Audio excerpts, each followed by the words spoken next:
ශ්‍රී ලංකාව ඉන්දියානු සාගරයේ ඒ පිහිටි ස්ථානය නිසාවෙන්ම දේශපාලනික ආර්ථික සමාජීය මෙන්ම තවත් බොහෝ ක්ෂේත්‍ර ඔස්සේ අවධානය යොමු කරන විට වඩාත් වැදගත් උපාය මාර්ගික ස්ථානයක් ලෙස ලොව පුරාම ප්‍රසිද්ධ බව අප බොහෝ දෙනා දන්න කාරණාව. ඒත් අපි මේ මානව කේන්ද්‍රීය වැදගත්කම් සුළු වෙලාවකට අමතක කරලා ලංකාවේ පිහිටීම වනසත්වයන්ට වැදගත් වන ආකාරය ගැන සලකා බැලුවොත් ඒ මාර්තුකාවත් ඉතා ගැඹුරින් අවධානය යොමු කළ යුතු කාලීන නමුත් බහුතරයකගෙන් මගහැරලා යන කතාබහක් නොවේ දැයි සාකච්ඡා කරන ගමන් අපි ටිකෙන් ටික මන්නාරම බලා සේන්දු වුණා. ඉතින් අපේ මේ මන්නාරම් සංචාරයට හේතු වෙච්ච ප්‍රධානම කාරණාව සංචාරක පක්ෂී විශේෂයෙන්ම ෆ්ලෙමින්ගෝ එහෙම නැත්නම් සියක්කාරයෝ සීත රටවල වාසය කරන බොහොමයක් පක්ෂී විශේෂ සීත ඍතුව උදා වීමත් සමග ඇතිවන අනිවාර්ය කාරණා වන ආහාර හිඟය වගේම අභිජනනය කරන්න සුදුසු පරිසර තත්ත්ව හිඟ වෙලා යාම නිසාම තමන්ගේ නිජ බිම් වලින් නිවර්තන කලාපීය රටවල් වෙත පර්යටනය වෙන්නේ සීත කාලයේ ගෙවිලා අවසන් වෙනකොටම නැවතත් තමන්ගේ ගම් රටවල් බලා පියාසර කිරීමේ බලාපොරොත්තු වෙනවා. මෙන්න මෙහෙම පර්යටනය කරන පක්ෂීන් තමන්ගේ කිලෝමීටර දහස් ගණනක වෙහෙස කරමින් අනතුරුදායක ගමනේ අවදානම යම් ප්‍රමාණයකින් අඩු කරගන්න යම් නිශ්චිත ගුවන් මාර්ග භාවිතා කරනවා. ඒවට ඉංග්‍රීසියෙන් කියන්නේ ෆ්ලයිවේස් කියලා. මේ ෆ්ලයිවේස් තෝරා ගැනීමේදී කුරුල්ලෝ විවේක ගැනීම, ආහාර වගේම తాවකාලික වාසස්ථාන වැනි කාරණා පිළිබඳ වැඩි උනන්දුවක් දක්වනවා. මෙහෙම ප්‍රධාන ෆ්ලයිවේස් 4ක් ආසියානු මහද්වීපය ආශ්‍රිතව පිහිටලා තියෙනවා. ශ්‍රී ලංකාව මධ්‍ය ආසියානු වගේම පෙරදිග ආසියානු ඕස්ට්‍රේලියානු කියන ෆ්ලයිවේස් දෙකටම සම්බන්ධ වෙලා තියෙන නිසා ලංකාවේ පිහිටීමේ වැදගත්කම ගැන දැන් තේරුම් ගන්න පුළුවන් නේද? ඒ වගේම ලංකාවේ පොහොසත් ජෛව විවිධත්වය විවිධාකාර වාසස්ථාන නිසා මෙහෙම පර්යටනය වෙන පක්ෂී විශේෂ බහුතර ගණනකට ලංකාව කියන්නේ ඉතින් කාන්තාරයේ මැද තියෙන ക്ഷേම භූමියක්ම තමයි. කොහොම හරි අපි වාන් කාලේ අබේ භූමිය ප්‍රදේශයට එනකොට පහුගිය අවුරුදු වල නැති පාළු හිස් ගතියක් තමයි දැනුනේ. මාර්තු අවසානයේ කියන්නේ බොහොමයක් සංචාරක පක්ෂීන් නැවත තමන්ගේ ගම් රටවල් බලා පියාසර කරලා ඉවරයි. ඒ වුණත් වනසතුන් ගැන ඇබ්බැහි වුණු කෙනෙක්ට ඒක දැනෙන්නේ කොහොමද කියලා අමුතුවෙන් කියන්න ඕනේ නෑනේ.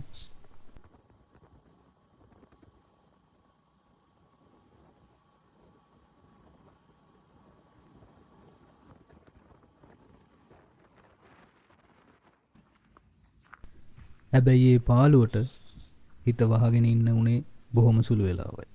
ඒකට හේතුව තමයි මේ කලපුවේ ටිකක් ඈතට වෙන්න හිටියත් මන්නාරමට සේන්දුණු පළවෙනි මිනිත්තු කීපෙම ෆ්ලෙමින්ගෝ රෑනක් ඇස්මානයට ආව කියන්නේ මිතින් තව මොනවද? හැබැයි මෙහෙමයි. දැක්ක පළියට අපිට එකපාරටම කඩාගෙන ෆ්ලෙමින්ගෝස්ලට ලං වෙන්න බෑ. බෑ කියන්නේ එහෙම කරන එක සදාචාර සම්පන්න නෑ. නිකන් හිතන්න ඔයා නිදහසේ ගෙදර ඉන්නකොට කොහෙවත් යන පිරිසක් ඇවිත් ඔයාව එකපාරට වට කරගත්තොත් ඔයාට දැනෙන විදිහ. අන්න එහෙමම තමයි. අපි දැන් ඉන්නේ එයාලගේ අබේ භූමියේ. ඉතින් අපි හැසිරෙන්න ඕන විදිහක් තියෙනවා. ඒ විදිහට හැසිරෙන්න බැරි නම් මෙයාලා බලන්න ආවේ නැතුවට කමකුත් නැහැ. කොහොම හරි වැඩිපුර ළඟට යන්නේ නැතුව අපි ෆ්ලෙමින්ගෝස්ලව පැහැදිලිව පේන තැනක පඳුරකට මුවා වුණා.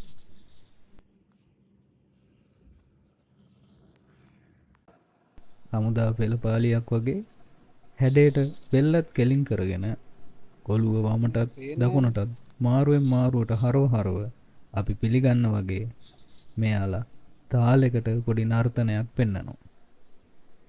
හැබැයි ඉතින් ඇත්තටම මෙහෙම කරන්නේ පෙළපාලියේ යන්න පුරුදු වෙන්න නන් නෙමෙයි. මේ තමයි මෙයාලගේ ආලරංගනය. මේකට ඉංග්‍රීසියෙන් හෙඩ් ෆ්ලැගින් කියලා තමයි හඳුන්වන්නේ. මෙහෙම බෙල්ලක් දික් කරගෙන උජාරුවෙන් නැවිදින එකෙන් එයාලා Taman ශක්තිමත් වගේම සහකාරියක් බාර ගන්න හැකියාවක් තියෙන කෙනෙක් කියලා රෑනේ අනිත් අයට පෙන්වනවා. ඒ වගේම මේ හැසිරීම මෙයාලගේ ප්‍රමාණයෙන් විශාල රෑන අතරේ හොඳ සංවේදනයක් පවත්වා ගන්නත් දායක වෙනවා කියලා තමයි හොයාගෙන තියෙන්නේ. ඉතින් ඔන්න ෆ්ලෙමින්ගෝ ගැන මූලික විස්තරයක් නැතුවම එකපාරට හැසිරීම් රටාවක් විස්තර කළා කියලා මේ රූප රචනාව බලන ඔයගොල්ලෝ තරහ වෙන්න එපා. මොකද ඉදිරියට මේ රූප රචනාව දිගහැරෙන්නේ ප්‍රධාන වශයෙන් සියක්කාරයන්ගේ පසුබිම, මෙයාලගේ පැතිරීම සහ වාසස්ථාන, පොදු හැසිරීම් රටා, ආහාර පුරුදු, ප්‍රජනනය සහ සංරක්ෂණය යන අනුමාර්ථකා ඔස්සේ සැකවින් කරන පැහැදිලි කිරීමක් මගින්. ඇත්තටම කවුද මේ සියක්කාරයෝ? මෙයාලා විද්‍යාත්මක වර්ගීකරණයේදී ෆීනිකොප්ටෙරිඩේ කියන රෑන් වශයෙන් ජීවත් වෙන පක්ෂීන්ගේ කුලයට තමයි අයත් වෙන්නේ. මේ වෙනකොට ෆ්ලෙමින්ගෝ පක්ෂි විශේෂ 6ක් ආසියා, අප්‍රිකා, යුරෝපා සහ ඇමරිකානු මහද්වීපවල දැක ගන්න පුළුවන්.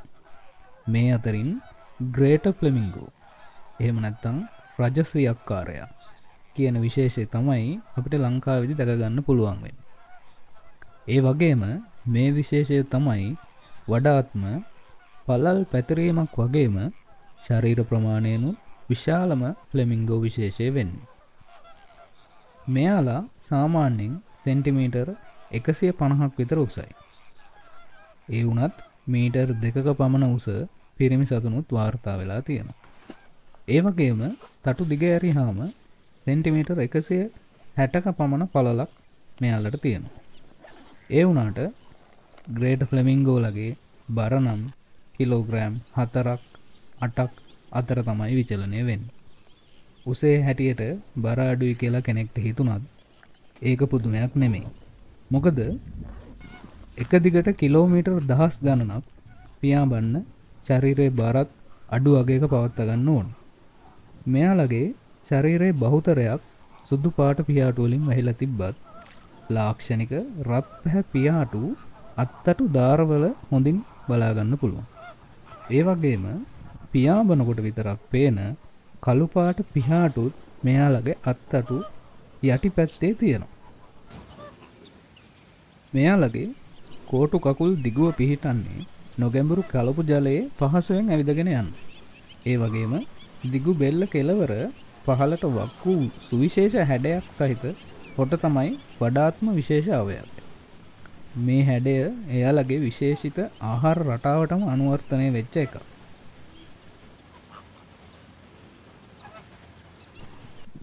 ඉතින් ඔන්න ඔහොම ෆ්ලෙමින්ගෝ බලබල ඉන්නකොට කලපුවේ වඩාත් කෙළවරට වෙන්න මෙන්න තවත් පක්ෂි පිරිසක් ලහි ලහි කෑම කනවා. මෙතන විශේෂ කීපයකටම අදාළ පක්ෂීන් එකට නමුත් එකිනෙකාට ඝට්ටනයක් නැතුවම තම තමන්ගේ කුසගිනි නිවා ගන්න තමයි මහන්සි වෙන්නේ. මෙවැනි අන්තර් විශේෂීය සම්බන්ධතා නිසා සියල්ලන්ටම එක් එක් මට්ටමින් වාසියක් වෙනවා. මෙතන ඉන්න ප්‍රමාණයෙන් විශාල ඒ වගේම වඩා දිගු කහපෑ හොටයක් තියෙන්නේ ලතු ඇකියට. ඉංග්‍රීසියෙන් පේන්ටඩ් ස්ටෝක් කියලා කියන මෙයාලා මාන කොක්කුන්ගේ කුලයට තමයි අයිති වෙන්නේ. ලංකාව පුරා ජලාශ්‍රිත පරිසර පද්ධතිවල බොහොම සුලභ ලතු ඇකියා සංචාරක පක්ෂියෙක් නම් නෙමෙයි. දෙසැම්බර් ඉඳන් මැයි මාසය අතර කාල සීමාවේ කෝටු එකතු කර සාදාගත් ප්‍රමාණයෙන් විශාල කූඩුවක බිත්තර දැමීම මෙයාලා සිද්ධ කරනවා. ඒ වගේම මෙයා ළඟින් මේ අමුතු හැඳි ආකාර හොටයක් සහිත සුදු බැහැ කුරුල්ලා ගැන ඉස්සරහදී පොඩි විස්තරයක් අරගෙන එන්නම්. මේ කෑම හොයන වේගෙන් ඇවිදින කළු පැහැ අත්තටු තියෙන අනිත් කුඩා පක්ෂියා නමින් කළුපිය ඉපල්පාව. ඉංග්‍රීසි නම බ්ලැක් වින්ග්ඩ් ස්ටිල්ට්.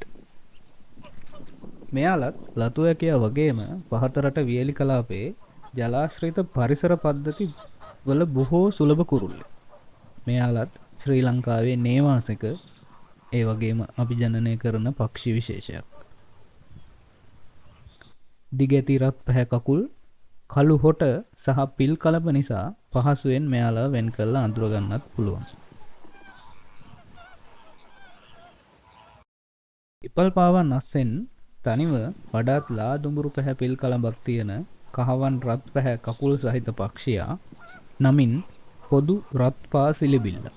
ඉංග්‍රීසි නාමය නම් කොමන් රෙඩ් ෂාන්ක්. මෙයාලත් ෆ්ලෙමින්ගෝ වගේම සංචාරක පක්ෂී විශේෂයක්. ඒ වුණත් බොහෝ අවුරුදුවල සීත කාලය නිමාවුවත් ආපහු Tamanගේ ගම්බිම් බලා පියාඹන්න මෙයාලා ඒ තරම් උනන්දු නැති ගතියකුත් පෙන්වනවා. මේ ඔක්කොම අතරේ උඩු අතට නැවුණු හොටක් තියෙන මේ පක්ෂියා නමින් ටෙරෙක් සිලිත්තා. ඉංග්‍රීසි නාමය නම් ටෙරෙක් සෑන්ඩ් පයිපර්. මෙයාලා තරමක් දුර්ලභ පර්යටන පක්ෂියෙකු විදිහට තමයි සැලකෙන්නේ.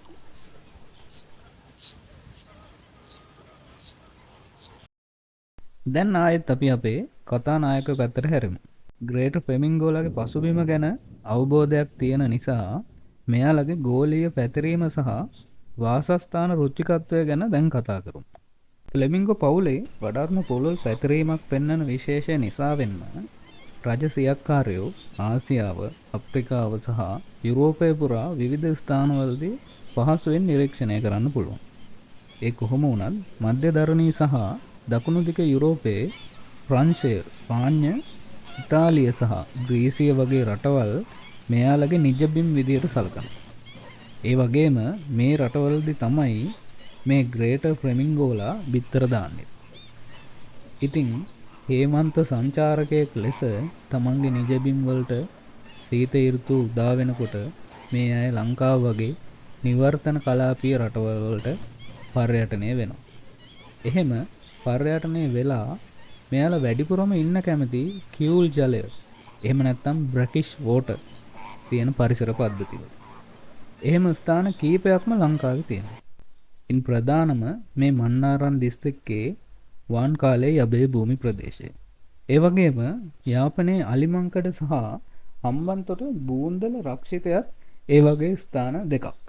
නමුත් වර්තමානයේ බූන්දල ප්‍රදේශයට නම් ෆ්ලෙමින්ගෝ ආගමනයක් සිද්ධ වෙන්නේ නැහැ. ඉතින් ඔන්න මේවා කතා කරගෙන ඉන්නකොට දන්නේම නැතුව අලුත් යාළුවෙක් ළඟටම ඇවිල්ලා. මෙයාගේ නම ලොවිච්චියා. යම් විසුළු ආකාර නමක් වුණත් මෙයාගේ ඉංග්‍රීසි නාමය නම් රෆ්. යම් රළු හැඩයක් තියෙනවා වගේ තමයි. මෙයාලත් ලංකාවට සීත සමය ගෙවන්න යුරෝපයේ ඈත උතුරු ප්‍රදේශවල ඉඳලා දුරකතර ගෙවාගෙන එනවා. එහෙම ඇවිත් මේ වගේ නිවි සැනහිල්ලේ ඇති තරම් කෑම කාලා හොඳට ශක්තිමත් වෙන්නේ නැවතත් තමන්ගේ දුෂ්කර ගමන සාර්ථකව නිම කරන්න ඕන නිසා. සමහර වෙලාවට මෙයාලා කලින් රූපරාම වල හිටපු රෙඩ් ෂාන්ක්ලට පැටලෙන්නත් පුළුවන්. මොකද මෙයාලගේ හැඩරුව එක වගේ. නමුත් කකුල් වල කහ පැහැ නිසා ඒ පටලැවිල්ල අපිට දිග ඇර ගන්න පුළුවන්.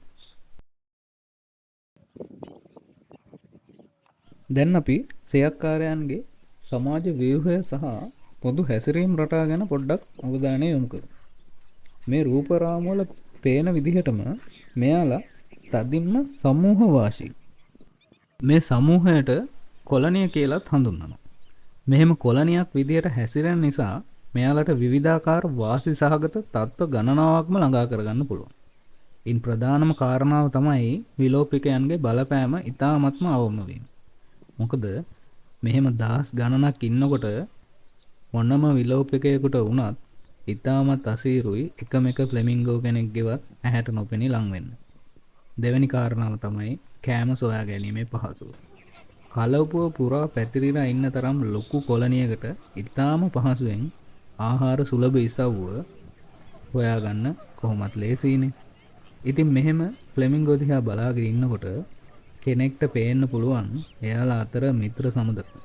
ඒ වගේම සමහරුන්ට තවත් සමහරු නොරුස්සන ගති වගේ මිනිස් සමාජයකදී දකින්න පුළුවන් කාරණා තියෙනවා කියලා. ඔව් ඒක ඇත්ත. ෆ්ලෙමින්ගෝ කොලනිය ඇතුළෙත් ඒ වගේ දේවල් සිද්ධ වෙනවා. මීට අමතරව ෆ්ලෙමින්ගෝලා පොදු හැසිරීම් රටා කිහිපයක් පෙන්වනවා. පළවෙනි එක හෙඩ් ෆ්ලැගින්. මේ ගැන මුලින් කිව්ව නිසා ආයේ ගැන කතා කරන්නේ නැහැ. ඊට පස්සේ තමන්ගේ අත්තටු දිගෑරීම. මේකට අපි විං සැලූටින් කියලා තමා කියන්නේ. මේ හැසිරීම තමන්ගේ හිතවතෙක් ලං වුණාම වගේම විරුද්ධවාදියෙකුට අනතුරු ඇඟීමක් විදිහටත් ප්‍රදර්ශනය කරනවා. තවත් මේ වගේ හැසිරීමක් තමයි ට්විස්ට් ප්‍රේන් කියන්නේ. ඒ කියන්නේ මෙයාලා තමන්ගේ බෙල්ල නුහුරට කරකවලා අත්තටු පිරිමදින ස්වභාවයට. ඒ වගේ තවත් විශේෂ හැසිරීමක් තමයි one leg stance. එහෙම කරන්නේ ශරීර උෂ්ණත්වය යාමනය කරගන්න කියලා තමයි පරීක්ෂකයෝ නම් කියන්නේ.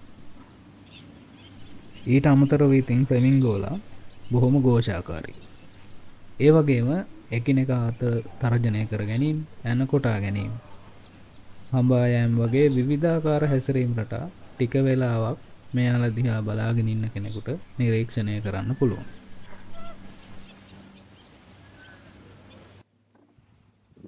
මේ ඉන්නේ තිත් හොට පැස්තුඩු.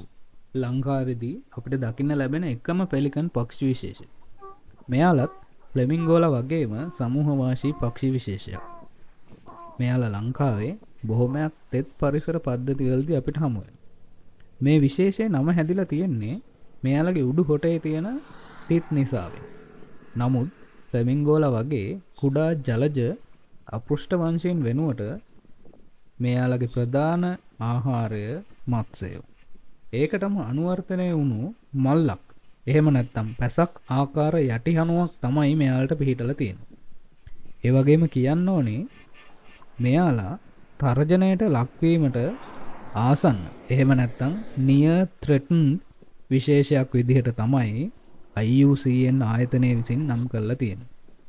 ඒකට ප්‍රධානම හේතුව නාගරිකීකරණය මගින් මෙයාලගේ වාසස්ථාන විනාශ වෙලා යෑම කියලා තමයි ඒ කට්ටිය පෙන්නලා දෙන්නේ.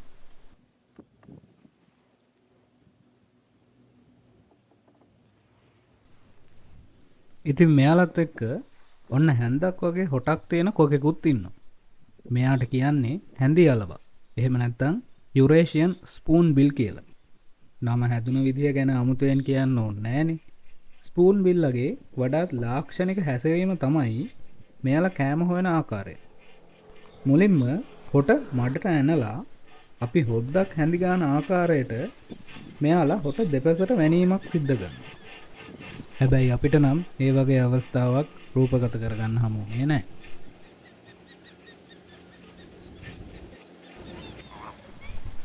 ඔන්න දැන් අපි ෆ්ලෙමින්ගෝලගේ ආහාර පුරුදු ගැන කතා කරමු. ඇත්තටම ෆ්ලෙමින්ගෝස්ලා අනිත් පක්ෂි විශේෂ වගේ නෙමෙයි.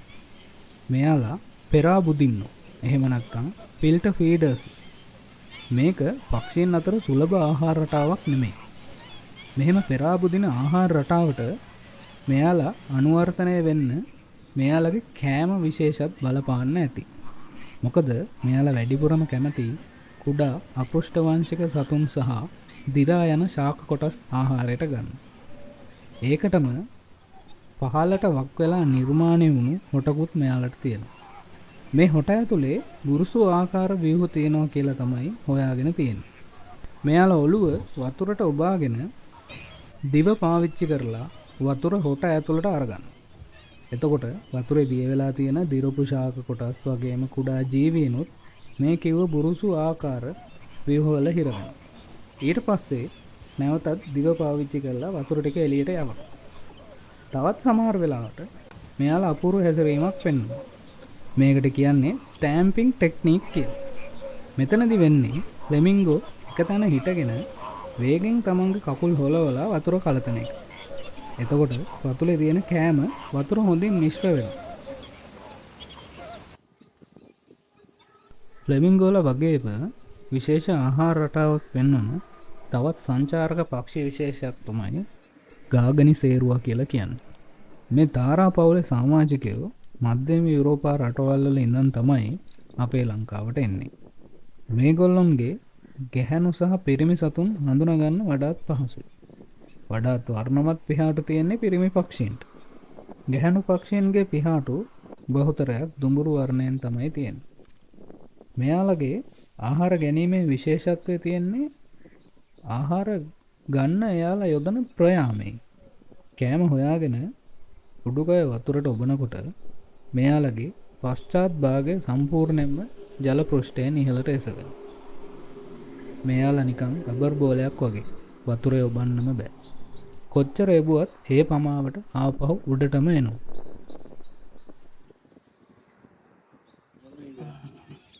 දැන් අපි ෆ්ලෙමින්ගෝලගේ ප්‍රජනන ක්‍රියාවලිය ගැන පොඩ්ඩක් හොයලා බලමු. ලංකාවේ සංචාරය කරන මාස කීපේ නම් මෙයාලා ප්‍රජනන ක්‍රියාවලියට අදාළ වැඩ කටයුතු කරන්නේ නැහැ. ඒ වුණත් මාර්තු ඉඳන් ජුනි මාසය දක්වා කාලයේ යුරෝපයේදී මෙයාලගේ ඊළඟ පරම්පරාව බෝ කිරීමේ ක්‍රියාවලිය සිදු කරනවා. මෙම ක්‍රියාවලියට අදාළ සහකරු හෝ සහකාරිය හොයා ගැනීම පර්යටන සමය තුලදී සිද්ධ වෙනවා කියලා තමයි හොයාගෙන තියෙන්නේ. මොකද එක් සුවදි සමයකින් ඊළඟ සුවදි සමය වෙනකොට මේ සහකරුවන් වෙනස් වෙනවා. සාමාන්‍යයෙන් කලපු ආශ්‍රිතවම මඩ වලින් නිර්මාණය කරගත්ත සරල කූඩුවක වරකට එක් බිජුවක් පමණක් ගැහැණු ෆ්ලෙමින්ගෝ පක්ෂියෙකු නිදහස් කරනවා. මෙතනදි කියන්න ඕනේ විශේෂම කාරණාව තමයි ෆ්ලෙමින්ගෝ මව තමන්ගේ දරුවාට ඇයගේ විශේෂිත ග්‍රන්ථියකින් ශ්‍රාවය වන කිරිවැනි දියරයක් තමයි ආහාර විදිහට ලබා දෙන්නේ. මේවට ගොජ්ජුරු කිරි කියලා තමා කියන්නේ. මේ ගොජ්ජුරු කිරි රත් පැහැ නිසා ඇතැම් අවස්ථාවල ෆ්ලෙමින්ගෝ පැටව් තමන්ගේ අම්මගේ ලේ බොනවා කියලා වැරදි මතයක් සමාජගත වෙලා තියෙනවා. මන්නාරම් පුරාම නිදහසේ හැසිරෙන බූරුව ගැන කතා නොකරොත් නම් ඒක මේ රූප රචනාවට කරන මදිකමක්. බූරුවෝ ලංකාවට ස්වදේශික සත්ත්ව කොට්ටාසයක් විදිහට වර්ග කරන්නේ නැහැ. ඉතිහාසය දිහා බලනකොට අරාබි ජාතික වෙළෙන්දුන් තමන්ගේ වෙළඳ බඩු ප්‍රවාහනයේ පහසුව උදෙසා බූරුවන් රැගෙන ආ බවට සාක්ෂි තියෙනවා. මීට අමතරව පෘතුගීසි පාලන කාලේ බූරුවන් යොදාගෙන කවලම් භාවිතා කරලා තියෙනවා කියලා වාර්තා තියෙනවා. නමුත් වර්තමානයේ වන විට බූරුවා කියන්නේ සංරක්ෂිත සත්වෙක්. ඒ නිසා අනෙකුත් වනසතුන් වගේම මන්නාරම දිස්ත්‍රික්කයේ පුරාම නිදහසේ සැරිසරනවා බලා ගන්න පුළුවන්.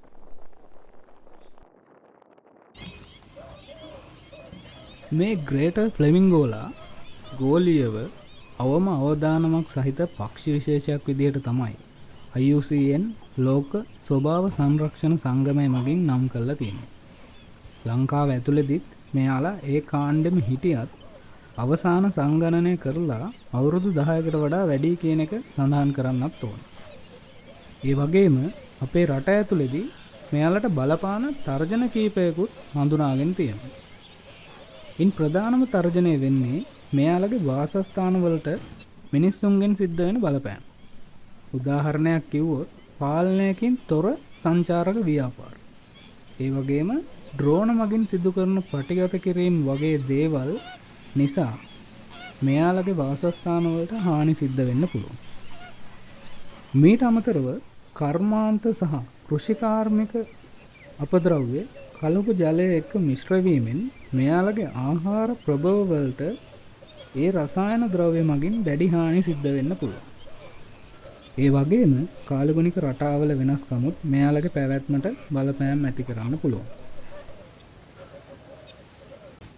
ඉතින් අවසාන වශයෙන් ඉල්ලන්න තියෙන්නේ මුළු ලෝකයේ පුරාම විවිධාකාර මානව ක්‍රියාකාරකම් නිසා වනසතුන්ගේ ජීවිතවලට දැඩි බලපෑම් එල්ල වෙලා තියෙනවා. අපි වගේම මෙයාලත් මේ පෘථිවියේ ජීවත් වෙන්න ඕනේනේ. එහෙම නොවුනොත් ඒක පෘථිවියේ සමබර පැවැත්මටත් බලපානවා. ඒක නිසා තමන් තනිව හිතලා පරිසරය වෙනුවෙන් පුළුවන් සුළු උපකාරයක් කරන්න. එහෙම කරන සුළු උපකාර විශාල ගණනක් එකතු වුණොත් නිකන්ම ඒක මහා විශාල පරිසර සංරක්ෂණයක් බවට පත් වෙනවා.